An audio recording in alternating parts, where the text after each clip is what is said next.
नमस्कार, बहुत स्वागत है आप सबका। आपके साथ मैं पुनीत पाठकों। और इस वक्त एक प्रश्न है पूरे प्रदेश में, प्रदेश की फिजा में, राजनीतिक गलियारे में, इसी से जुड़ी सबसे बड़ी डिबेट लेकर आए हैं इस वक्त हम। छत्तीसगढ़ में किसकी सरकार, इसका फैसला जनता यानी आप करना शुरू कर भी चुके हैं। पहले चरण में 20 सीटों पर बाजी कौन जीतेगा, जनता ने इसका फैसला ईवीएम में दर्ज कर दिया है। अब बारी है बाकी 70 पर संग्राम की। चुनाव जीता तो हमारे लिए सरकार क्या करेगी, ये आम जनता के दिल में, मन में चल रहा है।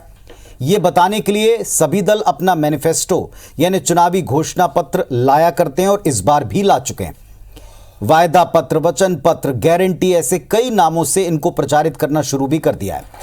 लेकिन छत्तीसगढ़ में पहले चरण के चुनाव के ठीक पहले जारी हुए दोनों पक्षों के घोषणा पत्र क्या वाकई जनता के बीच पहुंच पाए?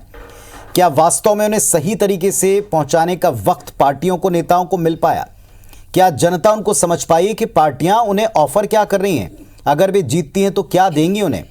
हमारी ये पेशकश, इससे जुड़ी स्पेशल रिपोर्ट और ये डिबेट इसी बारे में है। समझें तो कि आखिर दोनों प्रमुख दल आपको, हमको, जनता को सरकार बनने पर क्या देने का वायदा कर रहे हैं। इस पर दोनों पक्षों को सुनेंगे, खुलकर बहस करेंगे।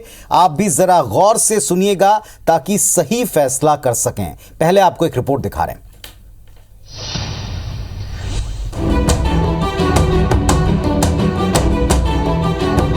आधी आबादी को क्या मिलेगा? महिलाओं के लिए बीजेपी ने मैतारी बंधन योजना शुरू करने का ऐलान किया, जिसके तहत हर विवाहित महिला को 1 साल में 12,000 रुपए दिए जाएंगे। छत्तीसगढ़ में 60 लाख परिवार हैं। हर परिवार में कम से कम एक विवाहित महिला को मान लें तो हर साल 60 लाख महिलाओं को 12,000 रुपए दिए जाएंगे। यानी 1 साल में 720 करोड़ रुपए महिलाओं के खाते में जाएंगे। 5 साल में ये आंकड़ा होगा 36,000 करोड़ का। दूसरी ओर कांग्रेस के घोषणा पत्र को देखें तो इस तरह की कोई घोषणा नहीं है जो महिलाओं को सीधे सीधे आर्थिक लाभ दे। लेकिन कांग्रेस ने स्वयं सहायता समूह की कर्ज माफी का ऐलान अवश्य किया है। प्रदेश के अन्नदाता को क्या मिलेगा? बीजेपी ने 3100 रुपए एक मुश्त की दर पर 21 क्विंटल प्रति एकड़ धान खरीदने का वायदा किया, तो कांग्रेस ने 3200 रुपए की दर से 20 क्विंटल खरीदने का। सीधा सा हिसाब हुआ, भाजपा अगर धान पर 65,100 रुपए देने वाली है तो कांग्रेस 64,000 रुपए। इस साल धान खरीदी में ये वायदे लागू हुए तो कांग्रेस की तुलना में बीजेपी को 900 करोड़ रुपए ज्यादा देने होंगे। अगर कांग्रेस के कर्ज माफी वाले वायदे की बात करें तो प्रदेश में करीब 37 लाख किसानों में से 20 लाख किसानों को फायदा मिलेगा और 10,000 करोड़ रुपए का कर्ज माफ किया जाएगा। भाजपा ने इसकी काट में 2 साल के पेंडिंग बोनस देने का ऐलान किया है। किसानों को 3,500 करोड़ रुपए मिलेंगे। दूसरी तरफ युवाओं के लिए कांग्रेस पार्टी ने वायदा किया है कि हायर से लेकर वोकेशनल, मेडिकल, टेक्निकल हर तरह की एजुकेशन फ्री करेंगे। योजना है केजी से पीजी तक की पढ़ाई फ्री। तो दूसरी तरफ बीजेपी ने प्रदेश में 1 लाख नौकरियों का ऐलान किया है। साथ ही कॉलेज जाने के लिए ट्रेवल अलाउंस, यूपीएससी की तर्ज पर प्रदेश में भर्ती परीक्षा और स्टार्टअप के लिए 50% सब्सिडी के साथ ब्याज मुक्त ऋण का ऐलान किया है। आदिवासियों के लिए तेंदुपत्ता संग्रहण के लिए बीजेपी 5500 रुपए प्रति बोरा देने का ऐलान कर चुकी है, तो कांग्रेस ने 6,000 रुपए। इस पर बीजेपी ने 4,500 रुपए सालाना बोनस का ऐलान किया, तो कांग्रेस ने 4,000 रुपए बोनस की घोषणा की। अब देखते हैं गरीबों के लिए भाजपा की क्या घोषणा है। सरकार बनते ही 18 लाख आवासहीनों के लिए फंड जारी होगा। कांग्रेस ने 17.5 लाख परिवार को घर देने की घोषणा की। वहीं भूमिहीन को 10,000 रुपए सालाना देने की घोषणा भी कांग्रेस ने की। इधर बीजेपी का भी वही दावा है, यानी इस मुद्दे पर दोनों पक्ष बराबरी पर हैं। 21 क्विंटल प्रति एकड़ धान 3100 रुपये के मूल्य से हम खरीदते। हमने तय कर लिया है कि 12,000 रुपया सालाना हर विवाहित महिला को देने का भारतीय जनता पार्टी निर्णय की। 1 लाख खाली पदों को सिर्फ 2 साल के अंदर समयबद्ध टाइम टेबल तय कर हम इसकी भर्ती करेंगे। 35 किलो अनाज सबके लिए है। पहला 35 किलो अनाज है, दूसरा इलाज है, तीसरा 500 रुपये सिलेंडर है, चौथा 200 यूनिट तक की बिजली फ्री है और उसके साथ जो एजुकेशन है, हर परिवार में बच्चे हैं और वो कॉलेज पढ़ रहे हैं, स्कूल पढ़ रहे हैं। स्वामी आत्मानंद अंग्रेजी स्कूल के तर्ज पर सारे 6,000 जो स्कूल है उसको बनाया जाएगा। और दूसरी बात है, इनकी गारंटी की कोई गारंटी नहीं है। भरोसा तो केवल कांग्रेस की गारंटी पर है। ये लोग तो दे के भी नहीं देते। कुल मिलाकर जनता को लुभाने कहीं बीजेपी कांग्रेस पर भारी पड़ती दिखती है तो कहीं कांग्रेस बीजेपी पर। सवाल ये कि अब कौन सा दल अपने वायदों को जनता तक सही ढंग से पहुंचा पा रहा है और किस दल के वायदों पर जनता ज्यादा भरोसा कर पा रही है। राजेश राज, IBC 24, रायपुर। तो किसके वायदों में कितना दम और कहां चीनी कम, मतलब कहां मिठास थोड़ी सी कम रह गई, कहां घोषणाओं में जरा सी कसर बची है, इसका फैसला वैसे आप जनता को करना है। लेकिन इस वक्त विश्लेषण बड़ा जरूरी है कि दोनों पक्षों ने हर वर्ग को, अलग अलग वर्गों को क्या दिया है। आपने ध्यान से रिपोर्ट देखी होगी तो किसान से लेकर युवा तक, महिलाओं से लेकर भूमिहीन मजदूरों तक, घर से लेकर फील्ड पर काम करने वाले लोगों तक, हर वर्ग की घोषणाओं को अलग अलग समझाने का प्रयास इस स्पेशल रिपोर्ट में किया गया। यह बड़ा ही खास बुलेटिन है जो विश्लेषण भी करता है और डिबेट भी करेगा। हमारे साथ में आज एक बड़ा विशाल पैनल है। अगले 1 घंटे तक लगातार इसका विश्लेषण, दोनों पक्षों के दावों को, वायदों को टटोलने वाला बुलेटिन हम शुरू कर रहे हैं। हमारे साथ में इस वक्त मौजूद हैं कांग्रेस पार्टी के बेहद वरिष्ठ नेता राजेंद्र तिवारी साहब, जो दशकों से कांग्रेस पार्टी के एक सक्रिय नेता, कार्यकर्ता और जमीनी हकीकत परखने वाले व्यक्ति हैं।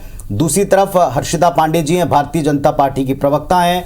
रजनी सिंह साहब हैं, भारतीय जनता पार्टी का पक्ष यहां रखेंगे, मौजूदा विधायक भी हैं और साथ ही साथ इस पूरे चुनावी पृष्ठभूमि में बड़े एक्टिव तरीके से पार्टी का पक्ष हमेशा रखते आए हैं। वरिष्ठ पत्रकार राम अवतार तिवारी साहब हमारे साथ में जुड़े हुए हैं, जो दोनों पक्षों की सियासत को बहुत अच्छी तरीके से समझते हैं और अपनी बात रखते हैं। साथ में कांग्रेस पार्टी से एक और वरिष्ठ नेता, किसानों की पृष्ठभूमि से आने वाले सुरेंद्र शर्मा जी हैं, उनको भी हम अक्सर सुना करते हैं। नमस्कार सुरेंद्र जी, बहुत स्वागत है आपका। और साथ में मेरे वरिष्ठ सहयोगी एसोसिएट एडिटर IBC 24 वरुण सखा जी भी जुड़े हुए हैं। आप सबका इस पैनल में बहुत स्वागत है। शुरुआत में 1-1 मिनट मैं सभी को देना चाहूंगा कि आप अपनी बात रखें। घोषणाएं क्या वाकई लोग समझ पा रहे हैं, सही टाइम पर आप क्या इनको जारी कर पाए हैं, और सबसे बड़ी बात यह कि क्या इसका एक की फैक्टर है जो चुनाव जिता सकता है, जो आप लोगों को लगता है। इस पर आप अपनी बात शुरुआत कर सकते हैं। राजेंद्र तिवारी जी। देखिए पुनीत जी, चुनाव आए हैं, हर राजनीतिक दल अपनी योजनाएं, अपना घोषणा पत्र आम जनता के सामने प्रस्तुत करता है, मगर सबसे बड़ी बात जो सबसे उल्लेखनीय है वो ये है कि विश्वसनीयता किसकी है। कौन ऐसा दल है जिसने वायदा किया और उसको निभाने का काम किया। किस नेता ने अपने वायदों को धरातल पर उतार करके सत्य को प्रतिपादित करने का काम किया। तो इस मामले में कांग्रेस की सरकार और भूपेश बघेल जी का जो वचन है, लंबी श्रृंखला है। अभी तो 1 घंटे का समय, मैं विस्तार से उस पर बात करूंगा। मेरे साथ मेरे साथी भी हैं शर्मा जी, तो हम लोग बैठ करके बताएंगे कि जो कहा वो करके दिखाया। इसलिए ये नारा चला हुआ है पूरे छत्तीसगढ़ में कि भूपेश है तो भरोसा है। ये भरोसा कैसा कायम हुआ? ऐसा सहज ही लफासी से या केवल शब्दों के जमा खर्च से नहीं हुआ है। ये धरातल पर उतर करके लोगों का विश्वास अर्जित करने का काम भूपेश बघेल जी ने और कांग्रेस की सरकार ने किया है। दूसरी तरफ भारतीय जनता पार्टी है, इनके मैं पुराने वायदे दिखाना चाहूंगा कि किस तरह से उन्होंने अपने वायदों को निभाने का काम नहीं किया और जिसकी परिणति ये हुई कि 2018 में बुरी तरह से हारे। जी आते हम इस पर डिबेट जरूर करेंगे, लेकिन फिलहाल सबको 1-1 मिनट है, सब अपनी बात रख लें। कांग्रेस पार्टी का एक पक्ष हो गया। रजनी सिंह साहब, आप अपनी बात रखें। बात वही, ओपनिंग स्टेटमेंट आपका। छत्तीसगढ़ 2000 में बना। भारतीय जनता पार्टी के यशस्वी प्रधानमंत्री हमारे अजय शत्रु माननीय अटल बिहारी वाजपेयी जी ने छत्तीसगढ़ निर्माण किया और 2003 तक। और मैं जब 2003 बोलता हूं पुनीत जी, तो इसमें मैं जब से मध्य प्रदेश से लेकर 2003 तक हम रहे, तो यदि मैं राजेंद्र तिवारी जी से पूछूं कि 2003 तक आप जिस गांव में रहते हैं, उस वार्ड में रहते हैं, उस शहर में रहते हैं, 10 काम बता दें तो नहीं बता पाएंगे। 2003 में पहली बार चुनाव हुआ विधानसभा का और छत्तीसगढ़ की जनता ने भारतीय जनता पार्टी को विश्वास व्यक्त किया। और इन 15 सालों में बिजली, पानी, सड़क, स्वास्थ्य, शिक्षा, ये सब ऐसी चीजें थी जिसका हम देश के विकसित राज्यों के श्रेणी में इन 15 सालों में आ गए। मैं भी बहुत विस्तार से बताऊंगा, जब राजेंद्र तिवारी जी बताएंगे तो। अभी प्रारंभिक रूप से है। और सिर्फ विकास नहीं पुनीत जी, जब विकास होता है लेकिन लोगों के जीवन यापन में, रहन सहन में, खान पान में, उनके अध्ययन में, शिक्षा में यदि परिवर्तन नहीं आता तो विकास व्यर्थ लगता है। इन 15 वर्षों में यदि छत्तीसगढ़ के लोगों के जीवन यापन में ठीक है, खुशी आई, पढ़ाई लिखाई में, खान पान में, आता हूं आपके पास में 15 साल रजनीश जी। आपने कहा कि सर्व वर्ग को ध्यान में रखते हुए आपने अपने वायदे किए, पर मैंने तो पूछा था कि एक कोई चीज जो आपको लगता है कि चुनाव जिता सकती है, इसके बारे में आप अपनी बात रख सकते हैं। सुरेंद्र शर्मा जी, आपके पास भी 1 मिनट है। देखिए, मैं राजन भैया की बात आगे बढ़ाता हूँ कि बात ये है कि बात से बात सुलझ जाती है, बात से बात उलझ जाती है, बात से विश्वास जब लेते हैं, बात से आग झुलझ जाती है। भारतीय जनता पार्टी ने अपने 15 साल के हर कार्यकाल में अलग अलग वादे किए और उनमें से एक भी वादा पूरा नहीं किया। कांग्रेस पार्टी की माननीय भूपेश बघेल जी की सरकार ने, कांग्रेस पार्टी की सरकार ने 2018 में जो वादे किए, आज मैं इस बात को दावे के साथ कह सकता हूं कि छत्तीसगढ़ किसानों का प्रदेश है। आज छत्तीसगढ़ का किसान खुशहाल है, आज छत्तीसगढ़ का गौपालक खुशहाल है, आज छत्तीसगढ़ के जो भूमिहीन मजदूर हैं उनको सम्मान पूर्वक एक राशि प्राप्त हो रही है। यहाँ के शिक्षित बेरोजगारों को एक सम्मानजनक राशि देने का काम सरकार ने किया है और सबसे मुख्य बात यह है कि छत्तीसगढ़ के सपनों को उड़ान देने का काम कांग्रेस पार्टी की सरकार ने किया है। इसलिए कांग्रेस पार्टी पर ही जनता का भरोसा है। ठीक बात है। चलिए हर्षिता जी, आप भी अपनी बात रखें। और एक सवाल का हिस्सा छूट रहा है सबसे, क्या वक्त मिल पाया आपको पहले चरण में कम से कम बताने का? दूसरे चरण में तो फिर भी नेता अब मैनिफेस्टो के सारे पॉइंट्स गिना रहे हैं।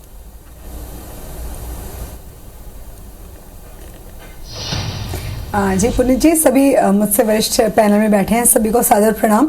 रजनीश भैया की बात को ही आगे बढ़ाते हुए मैं कहूंगी कि जैसा भारतीय जनता पार्टी कह ही रही है कि छत्तीसगढ़ को भाजपा ने बनाया है और भाजपा ही संवारेगी। आप बार बार वादों पे बात हो रही है कि किस तरह से इलेक्शन मैनिफेस्टो आया हुआ है दोनों पार्टी का, तो भारतीय जनता पार्टी का इतिहास यही रहा है। अटल जी ने सप्रे मैदान में कहा था कि पूरी सीटें छत्तीसगढ़ की जनता लोकसभा की देगी तो छत्तीसगढ़ का निर्माण होगा। 2 सीटें कम मिली, लेकिन हमने वादा निभाया और छत्तीसगढ़ का निर्माण किया, जिसपे हमारे कांग्रेस के वरिष्ठ साथी लोग हमेशा मजाक उड़ाया करते थे, कसम राम की खाते मंदिर नहीं, क्या मंदिर वहीं बनाएंगे, तारीख नहीं बताएंगे। तो तारीख भी हमने बता दी। खैर, सभी से जो हिस्सा छूट गया है, मैं 2 चीज़ों पे ज़रूर बात, आगे तो हम लोग 1 घंटे इसमें चर्चा करेंगे, पर मुझे लगता है कि छत्तीसगढ़ में एक और नारा है जो बच्चे बच्चे के मुंह पे है, ऐसा कोई सगा नहीं जिसको भूपेश जी ने ठगा नहीं।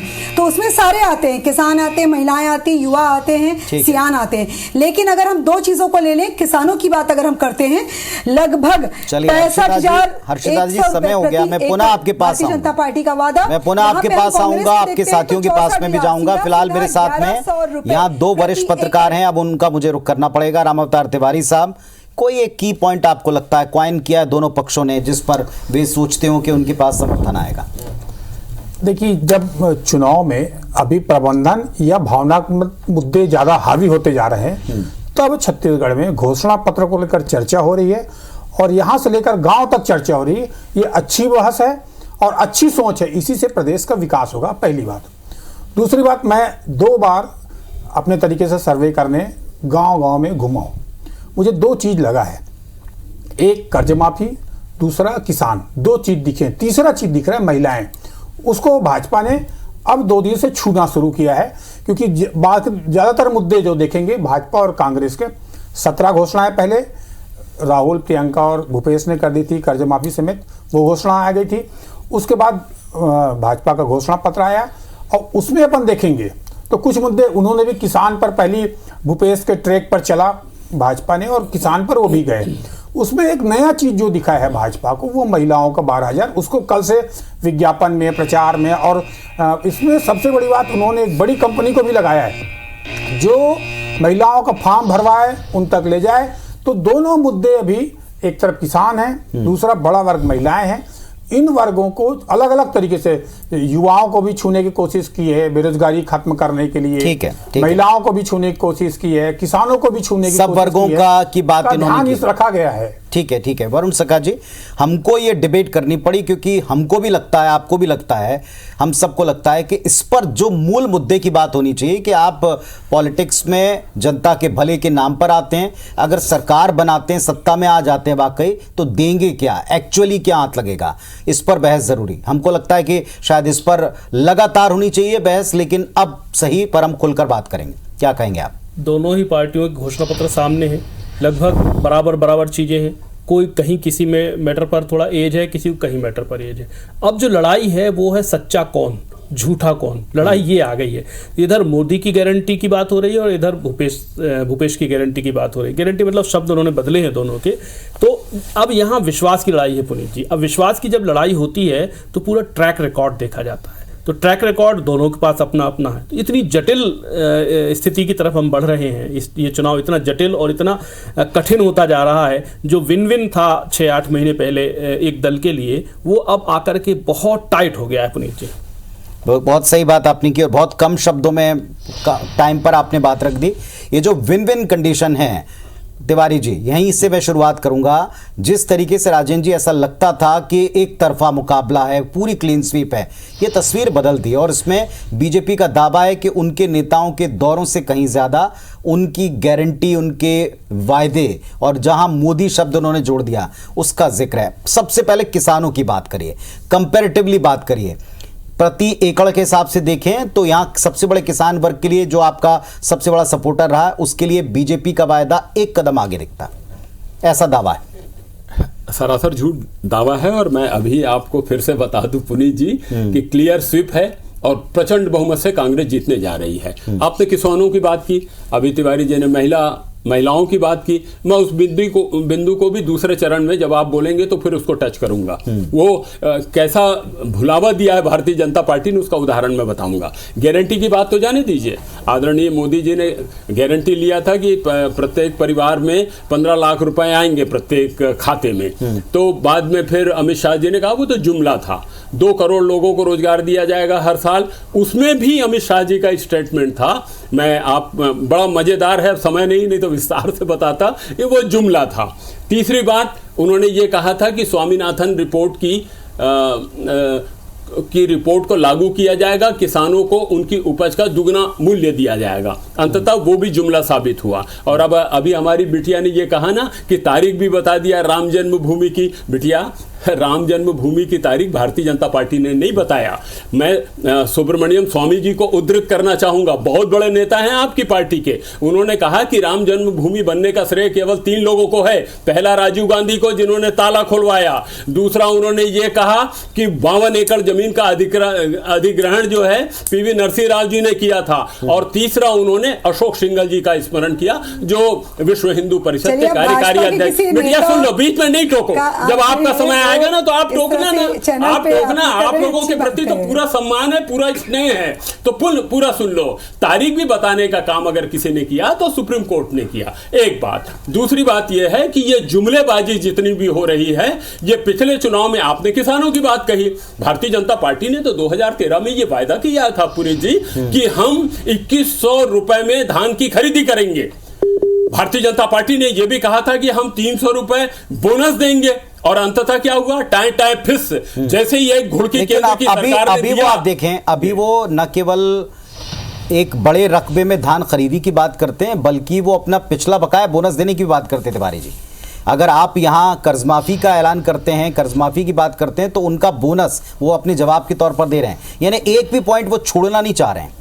नहीं तो बोनस तो हम देने के लिए आप कृपा करके भूपेश बघेल जी के कम से कम पिछले 10 बार के वक्तव्य देखिए, जिसमें भूपेश बघेल जी ने कहा कि केंद्र की सरकार हमको अनुमति दे दे कि हम बोनस देना, हम आपको बोनस देना अलाउ करते हैं, हम 2 साल का पिछला बोनस भी इनको देंगे। पिछली कई डिबेट की है जिसमें यह बात डिस्कस की गई कि केंद्र ने देने ही नहीं दिया, पिछली रमन सरकार को भी नहीं देने दिया बाद में, जिसकी वजह से नुकसान झेलना पड़ा और अब आपको कांग्रेस को देख करके इस पर आना पड़ा, मजबूर होना पड़ा।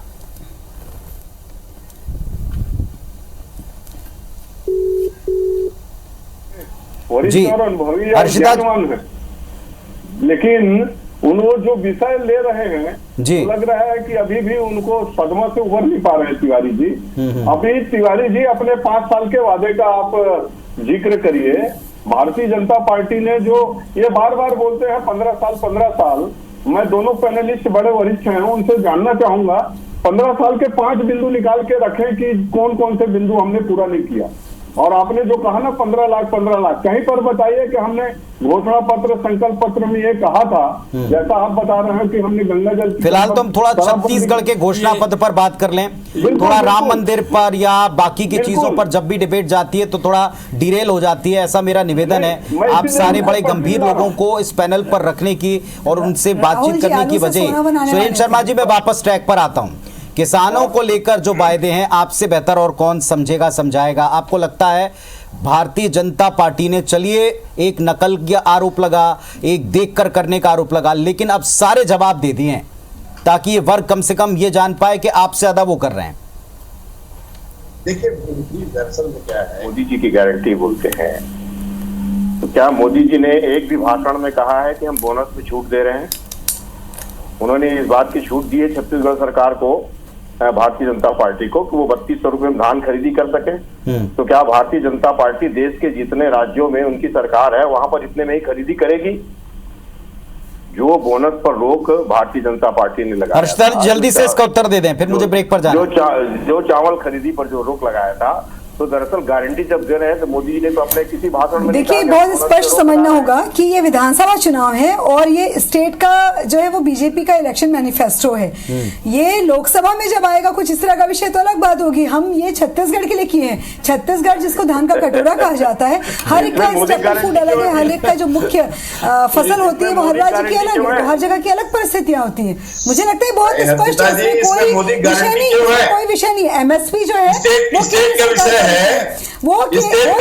तो मोदी गारंटी क्यों है?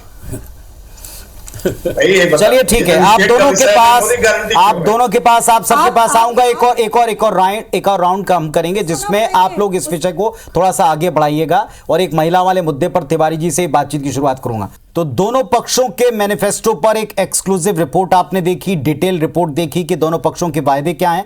अब जरा आगे बहस को ले जाएं, इसके पहले रायपुर और अंबिकापुर की जनता का इस पर ओपिनियन क्या है, जनता क्या सोच रही, कितना सुन पाई, देखें आप।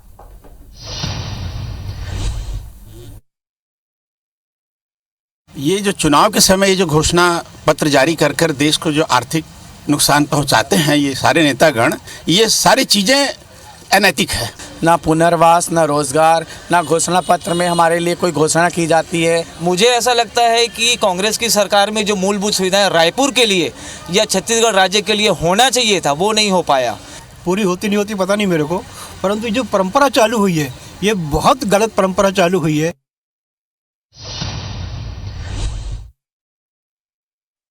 पिछले 5 सालों से जिस सिलेंडर की कीमत अचानक 1200 तक पहुंच गई थी, आज खड़े बोल रहे हैं कि आप हमको 500 रुपये में देंगे, तो 700 की सब्सिडी कहां से एडजस्ट होगी, कहां से राजस्व आएगा, इसका कोई ज्ञान नहीं है। दोनों के घोषणा पत्र में तू डाल डाल में पात वाली कहावत चरितार्थ हो रही है। जनता को मूर्ख बनाना आजकल बड़ा आसान हो गया है, पहली बात, लेकिन जनता बनती नहीं। अब वो जनता पहले वाली नहीं रही। लोक लुभावन है ही, और महंगाई बढ़ाने वाला घोषणा पत्र है, तो ये भ्रमित करने वाला है। मैं लोगों को कहूँगा कि जो जितना बांटने की कोशिश करे उसको उतना वोट मत दें।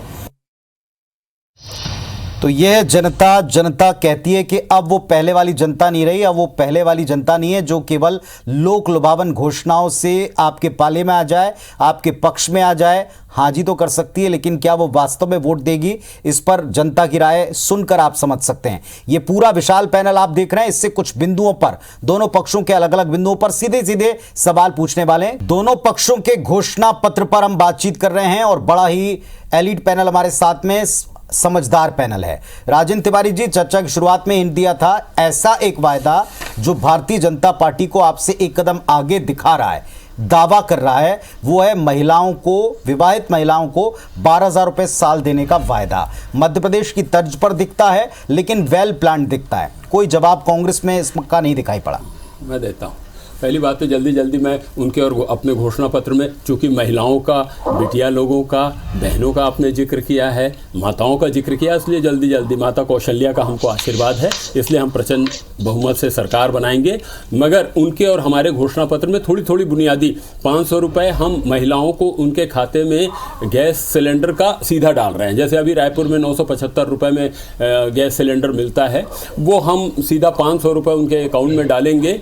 तो ये सभी लोगों के लिए, आपके हमारी बहू के लिए भी है, आपके लिए भी है, सबके लिए है, जितनी भी महिलाएं सबके लिए। इन्होंने केवल गरीब बीपीएल महिला कार्डधारियों के लिए किया है। तो अगर उज्ज्वला वाली है तो उनको तो 125 रुपये में भूपेश बघेल की सरकार देगी। ये बहुत स्पष्ट बात है। केजी एजुकेशन की बात करें तो केजी से लेकर के पीजी तक की हम एजुकेशन निःशुल्क दे रहे हैं।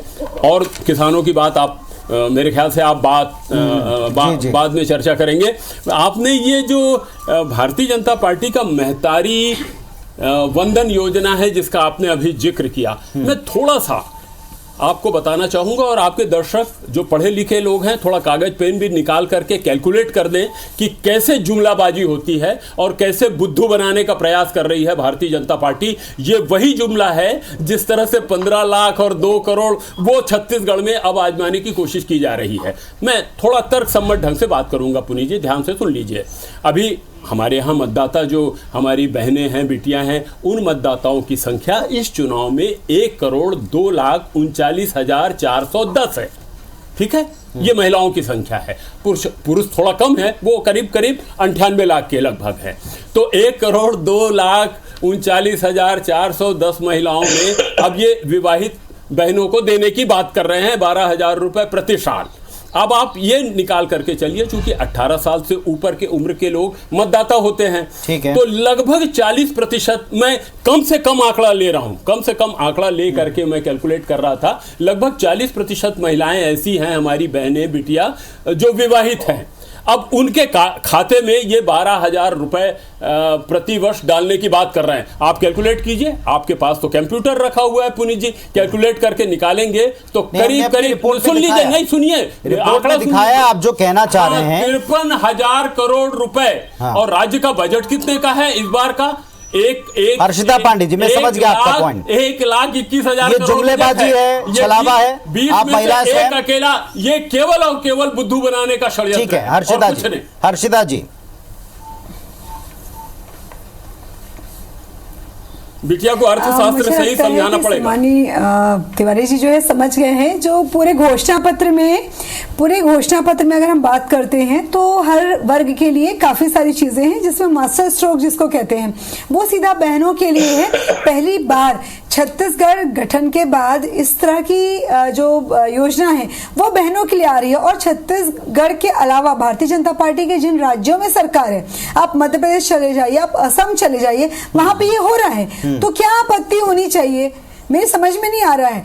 ये जुमलेबाजी नहीं है, ये जुमलेबाजी रजनीश जी भी कुछ कहना चाह रहे हैं। रजनीश जी जोड़े इस पे अपनी बात जोड़े। पलट नहीं सकते क्योंकि कांग्रेस इसको जुमलेबाजी बता रही है, बजट से ऊपर, बजट से ज्यादा, कैसे आप दे देंगे? ये समझ लीजिए, ये गरीबों के लिए नहीं, सभी महिलाओं के लिए इन्होंने कहा है। पैसा कहाँ, इतना पैसा कहाँ है? इतना पैसा सुनते, रजनीश जी को सुनते, ज्यादा पैसा जा रहे हैं, ये संभव ही नहीं है। ये सिर्फ जुमलेबाजी है। आप बोल लीजिए। आप तिवारी जी सुन लीजिए, आपके घोषणा पत्र को यदि मैं सबको कैलकुलेट करूं जो फ्री बीज दे रहे हैं वो लगभग 2 लाख करोड़ का है। 2 लाख करोड़ का नहीं, मेरा दावा है, यहाँ बैठ करके चर्चा कर लो। मेरे पास एक बिंदु है कि हमने जो घोषणा किया है उसमें कितने पैसे निकल रहे हैं। ऐसा नहीं है, मेरे साथ बात करें तो पूरे आंकड़े के साथ में बात करें। आप मेरी बात क्यों नहीं सुनना चाह रहे हैं? आपका मैंने सुना, आप मेरी बात क्यों नहीं सुनना चाह रहे हैं? आप अभी एमएसपी यदि केंद्र सरकार की देखें तो 2183 रुपया है धान का, आप 3200 देंगे, मतलब 1000 पर क्विंटल। आपने कहा है 1,25,000 क्विंटल मैट्रिक टन धान इस साल खरीदेंगे। इसको जोड़े हैं कभी? कितना होगा ये राशि? 1000 पर क्विंटल में आप दे रहे हैं और 1,25,000 मैट्रिक टन में ये कहा जाएगा? आपने जोड़ा है। तो इसलिए जुमलेबाजी इसलिए नहीं है। भारतीय जनता पार्टी ने जो कहा है, आप महिलाओं की घोषणा पूरी करेंगे, ये गारंटी है, आप गारंटी दे रहे हैं, आप करेंगे, आपने एक ओवर बजट। सुरेंद्र जी, मैं आपसे भी पूछता हूं, क्या जैसे हम लगातार चर्चा करते थे कि कर्ज माफी का जवाब बीजेपी क्या देगी, किस तरह देगी, ऐसे ही महिलाओं के लिए इस घोषणा का जवाब कांग्रेस क्या देगी? जवाब देने की आवश्यकता नहीं। सबसे पहली बात ये है, कांग्रेस पार्टी तुलना तो होगी और हो रही है, होगी क्या, हो रही है? नहीं, हमारी बहनों के लिए जो गैस सिलेंडर में छूट प्रदान किया है, महिला समूह के कर्ज माफ करने की जो घोषणा की है, वो लगभग 720 करोड़ रुपए होता है। इसके अलावा आप एक चीज समझ लीजिए कि जो कर्ज माफी होगी उसका लाभ हमारी बहनों को नहीं होगा क्या? वो किसान नहीं है क्या? वो घर में नहीं रहती क्या? उनके गृहस्थी नहीं? पर एक सभी वर्गों के लिए कोई उसमें शर्त नहीं, और एक तरफ है समूह की बहनों के पिछले सालों ने जो किया था, देखिए उसमें हर घर को धान खरीदी का लाभ मिलेगा, हर खरीदी को कर्ज माफी का लाभ मिलेगा, हर घर को बिजली बिल में छूट का लाभ मिलेगा, हर घर को बिजली बिल और सबसे मुख्य बात ये हर्षिता जी, एक जरा आप महिलाएं बताइए, ये कहा जा रहा है एक तो बिजली बिल में आपको छूट मिल रही है, सिलेंडर आपको सस्ता मिल रहा है, आपका कर्ज माफ कर रहा है, अगर आप समूह में हैं तो ये सारी बेनिफिट्स महिलाएं समझेंगी, कंपेयर करेंगी तो वो आपकी घोषणा ज्यादा निकलेगा, ये दावा है? देखिए, सबसे पहली बात सीधा इसमें है कि जो हमारी महतारी वंदना योजना है, उसके अलावा गैस सिलेंडर जो हम 500 रुपए की हम बात कर रहे हैं, इससे एक और बड़ी चीज है कि जन्म के साथ ही हमारी जो बच्ची है छत्तीसगढ़ की, जो भी छत्तीसगढ़ में बच्ची जन्म लेगी, वो जन्म के साथ लखपति होगी। 1.5 लाख की गरीबी रेखा का एक शर्त लगी, क्लॉज लगी, जबकि आपका 12,000 रुपए सभी महिलाओं के लिए दिख रहा है। 18 लाख अगर हम घरों की बात करते हैं पुनीत जी,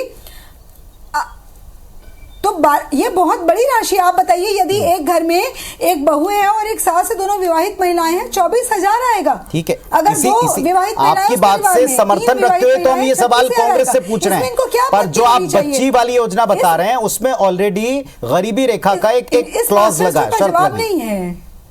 ठीक है पुनीत जी, इसमें बीपीएल में रहने वाले देखिए, जब भी हम बात करते हैं किसी भी प्रदेश की, ये तो कम संख्या नहीं है जो बीपीएल का राशन कार्ड धारी हैं, बहुत बड़ी सुरेंद्र शर्मा जी, आपको लगता है ये योजना, महिलाओं को लेकर ये घोषणा आप लोगों को भारी पड़ेगी चुनाव मैदान में? बिल्कुल नहीं भारी पड़ेगी। सबसे मुख्य बात यह है कि मैंने आपको जैसे शुरू में कहा, बात विश्वसनीयता की है। भारतीय जनता पार्टी के बातों में, बहुत सारे बातों में कंट्रोडक्शन है। जैसे आप अगर सिलेंडर को छत्तीसगढ़ में भारतीय जनता पार्टी की सरकार सस्ता करना चाहती है, हिंदुस्तान में क्यों नहीं कर देती? फाइनली आप कह रहे हैं कि बात भरोसे की है, वो कह रहे हैं बात गारंटी की है। अब इस पर दोनों वरिष्ठ पत्रकारों का ओपिनियन में लूंगा। गरीबों के लिए ये ऐतिहासिक कदम, धान का रेट 3200, 22 कुंटल खरीदी और 200 यूनिट बिजली फ्री, 474 रुपए में गैस सिलेंडर, ये बहुत ही जन कल्याणकारी सब मतलब योजनाएं हैं। भूपेश बघेल हमारे काका जी हमारे महिलाओं के लिए बहुत बड़ी मतलब बहुत अच्छी योजना निकाले हैं। महिलाएं इससे बहुत खुश हैं। 500 रुपया गैस सिलेंडर भी घोषणा पत्र में लिखा है, जिससे महिला बहुत ही खुश हैं। बहुत ही जन कल्याणकारी है और इसमें सबसे बड़ी बात यह है कि 200 यूनिट तक तो बिजली बिल फ्री कर दिया गया है और 474 रुपए का सिलेंडर, यानी 500 रुपए का लोगों को सीधा सीधा बचत होगा सिलेंडर में। कांग्रेस का घोषणा पत्र जो जारी हुआ है वो निश्चित तौर पर छत्तीसगढ़ के समाज के हर व्यक्ति को ध्यान में रखकर किया गया।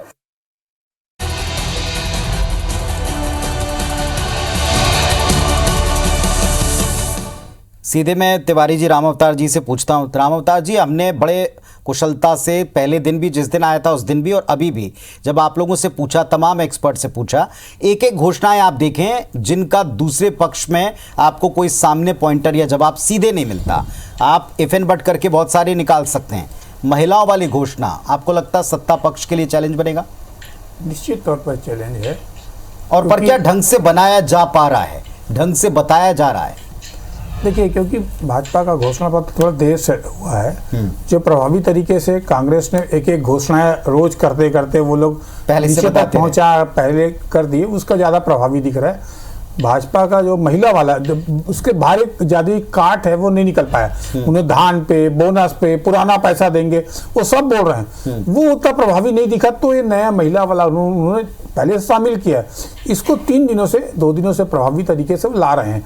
मैं ये बोल रहा हूँ पुनीत जी कि जिस तरह से रेवड़ियाँ दोनों पार्टियां बांट रही हैं, बहुत ये देखा जाना चाहिए। चुनाव आयोग ने पहले ही कहा था कि पार्टियां अपने घोषणा पत्र लागू करने के पहले वित्तीय स्थिति को देख लें। एक जो समस्या आगे जाएगी, हमें भी देखते हैं कि पिछले सरकार में भूपेश ने जब धान पे लेना शुरू किया तो निर्णायक कदम उठाया, उसके बाद विकास की जो गति थी वो कहीं न कहीं धीमी हुई पड़ गई।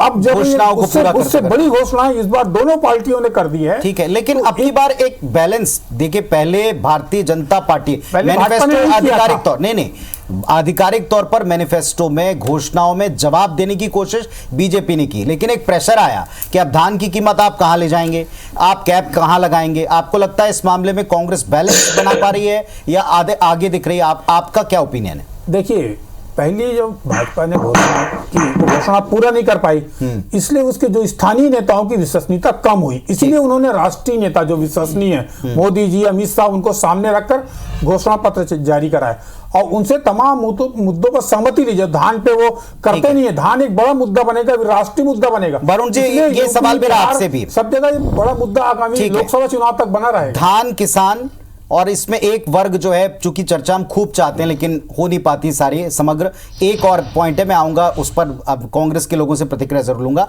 फिलहाल आप बताएं, एक तरफ महिलाओं वाली घोषणा, एक तरफ किसानों संबंधी घोषणा है, ये दो सबसे बड़े वर्ग हैं प्रदेश के, आपको कौन लगता है इसमें कौन ढंग से बता पाया? देखिए, महिलाओं की संख्या तो मैं वरुण जी से बिल्कुल सही है। किसान तो कोर हैं और ये सब जानते थे कि बीजेपी कोई बड़ा अमाउंट कहेगी और ये भी स्वाभाविक था कि कांग्रेस उससे बड़ा अमाउंट कहेगी।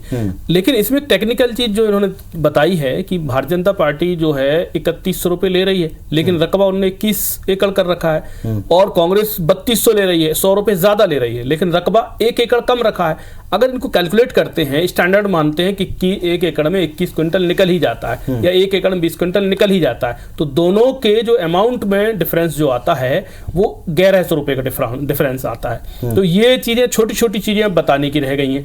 और अभी तक ये हो रहा था कि मोदी पूरे देश की राजनीति को अपनी पिच पे लेके जा रहे थे।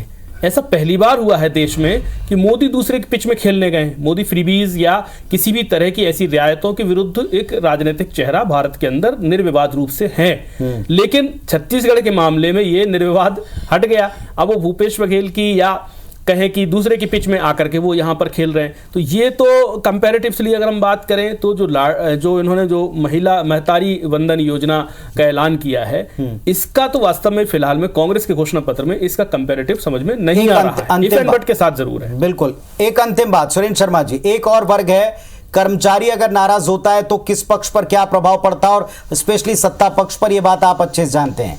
अनियमित कर्मचारियों का इतना बड़ा और लंबा आंदोलन देखा, उनको आपसे बड़ी उम्मीदें थी, कहां है उनके लिए कोई घोषणा? ये वो पूछते हैं, ये लगातार सवाल भेजते हैं। तो देखिए, छत्तीसगढ़ की सरकार ने पूर्व में उनके वेतन में 27% की वृद्धि कर दी है। इसके अलावा ये कह दिया है कि इनको नौकरी से नहीं निकाला जाएगा और कर्मचारियों के लिए शासकीय छुट्टियों में प्रावधान उनके लिए। रजनीश जी, ये शिकायत उनको आपसे, आपने उनके बारे में भी कोई बात नहीं की? आंदोलन में जाके राजनीतिक मंच लूटने की कोशिश तो की? देखिए पाठक जी, भारतीय जनता पार्टी ने 1 लाख युवा लोगों को नौकरी देने की बात की है। 1 लाख आप लोगों के नेताओं ने वहां जाके वायदा किया था कि हम मैनिफेस्टो में डालेंगे इन बातों को। नहीं, मैं वही बता रहा हूँ कि 1 लाख नए लोगों को भर्ती करने का इसमें हमने जिक्र किया है। मैं बात अनियमित कर्मचारियों की कर रहा हूँ, कर्मचारी वर्ग की। अनियमित कर्मचारी हैं, संविदा कर्मचारी हैं, इनके भी बारे में भारतीय जनता पार्टी ने ही पूर्व में किया था और सभी कर्मचारी भाई बहनों को, चलिए ठीक है, भारतीय जनता पार्टी आगे करेगी। महिलाओं के बारे में, किसान के बारे में, खास तौर पर कर्मचारियों के बारे में, ये बड़े बड़े वर्ग हैं जो सीधे तौर पर किसी चुनाव में अगर कोई ओपिनियन अपना बनाते हैं तो कहां जाता है। कोशिश हमारा था, प्रयास थी कि जो दोनों के हाईलाइट पॉइंट्स हैं उसके उत्तर आप लोगों से मिल पाए। अभी भी वक्त है सेकंड फेज में, हालांकि बड़ा लिमिटेड वक्त है, फिर कोशिश करेंगे कि इसके बिंदुओं पर बारीक जानकारियों के साथ आप लोगों को जोड़ें। फिलहाल तमाम लोग जा रहे हैं। एक अंतिम कमेंट आप कोई करना चाह रहे हैं? शराबबंदी पे दोनों ने कुछ नहीं कहा। अभी तक 5 साल वो गले की फांस बन जाता है। आप जानते हैं भाजपा 5 साल, अब जब शराबबंदी पे दोनों पार्टियों ने, वरुण जी फाइनल कमेंट इस पर आपका? ये इस तरह की पर जो मौन है ये बहुत ही स्ट्रेटजी क्या लगे। देखो राजनीतिक दल कितने चतुर होते हैं, वो आरोप लगाते रहे तो उन्होंने वादा किया और पूरा नहीं किया, उनने वादा किया और पूरा नहीं किया। स्वयं देश के गृह मंत्री जी ने इस पर कह दिया कि इस तरह के वायदे से ज्यादा हम काम करेंगे। खैर, फिलहाल जनता को तय करना, आप लोगों को तय करना, आप तय कीजिएगा फिर इस पूरे डिबेट का सार आप क्या निकालते हैं, निचोड़ आप क्या निकालते हैं। जरूर प्रतिक्रिया हम तक पहुंचाइए। धन्यवाद, नमस्कार।